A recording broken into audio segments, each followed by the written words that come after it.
To truly understand how words are formed in a language, you need to, first of all, study their internal structures to uncover the elements that are combined in the process of their formation, among other things, like the culture of the people, etc. This then brings us to the concept of morphology in linguistics. What is morphology? Morphology is defined as the study of the internal structure of words in a language. It is the branch of linguistics that is concerned with evaluating how words are formed in a language, by studying the elements that are combined to form them.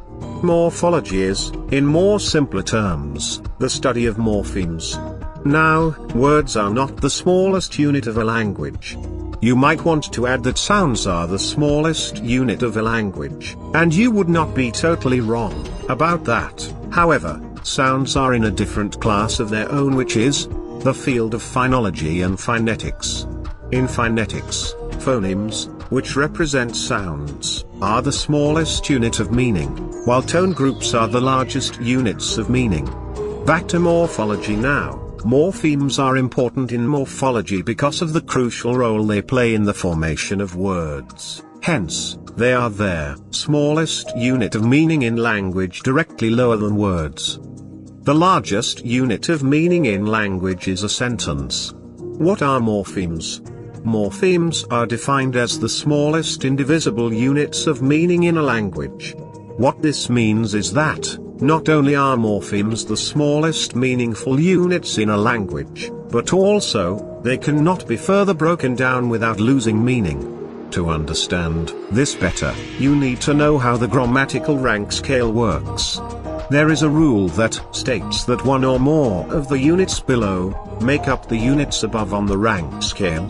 So, a sentence, which is the highest on the rank scale, is made up of one or more clauses. A clause is made up of one or more phrases. A phrase is made up of one or more words, and a word is made up of one or more morphemes. You can see that the hierarchy ends at the level of morpheme, which shows that it cannot be further broken down like the other units above or preceding it. The reason we cannot further divide a morpheme is because when we do, it results in a loss of meaning. Take for instance, the morpheme boy. Do you think it can be further broken down without rendering it completely meaningless? Let us try it out. Bo plus y. None of these elements make any sense in the English language, so they are meaningless, proving that morphemes cannot be further broken down, since they are indivisible. You might be wondering, isn't boy a word?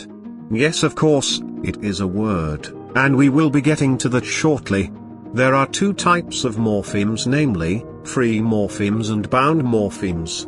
Free morphemes. Free morphemes are simply morphemes that can stand on their own and express meaning independently.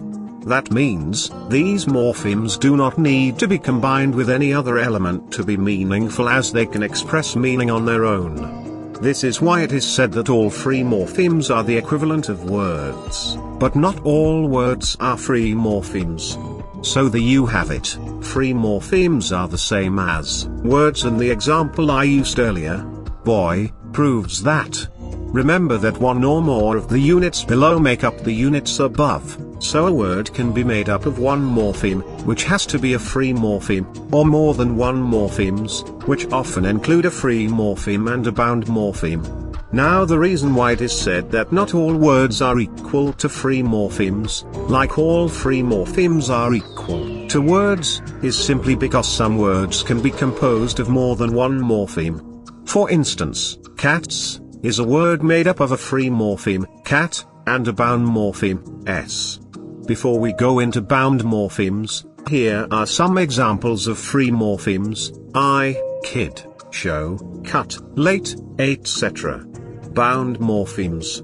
Bound morphemes are morphemes that, unlike free morphemes, are not capable of expressing meaning in isolation.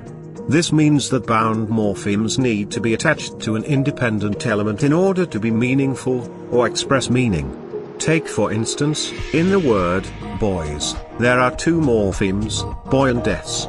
The second morpheme, s, is a bound morpheme, and this is indicated by the hyphen that appears right before it, which shows where it has to be added to express meaning, and that is at the end of an independent element, like a free morpheme. Because bound morphemes cannot express meaning in isolation, they are known to perform grammatical functions, hence they are divided into two: inflectional bound morphemes, and derivational bound morphemes. Inflectional bound morphemes. Inflectional bound morphemes are bound morphemes that indicate grammaticality. For instance, there, s, in the word, washes, is an inflectional bound morpheme, because it adds the grammatical attribute of third person singular to the verb. As in, he washes, not wash, his clothes on Saturdays. So inflectional bound morphemes account for the grammaticality of words. Derivational bound morphemes. Derivational bound morphemes are bound morphemes that change the class of the words they are added to. Take for instance, adding the derivational bound morpheme, to the verb, teach, will lead to the formation of a noun, teacher. So derivational bound morphemes simply perform the function of changing the class of words they are added to. Morphological parsing. This is the practical aspect of morphology. Morphological parsing has to do with the breaking down of words into their individual morphemes that they are made up of. That is, the process of reducing words to their morphemic components. Take for instance, the word national can be parsed as national, nation, plus al. Remember to place the morphemes in curly brackets when parsing them, and add hyphens to bound morphemes either in front or right behind them, depending on where they occur. For instance, in parsing international, we would have international, inter, plus nation, plus al. In is a full word, hence inter is a bound morpheme. In doing morphological parsing, you need to be mindful of another categorization of morphemes. They are the following: isolating morphemes, agglutinating morphemes, and synthetic morphemes. Isolating morphemes exist independently and are made up of a single unit, so parsing them is relatively easy.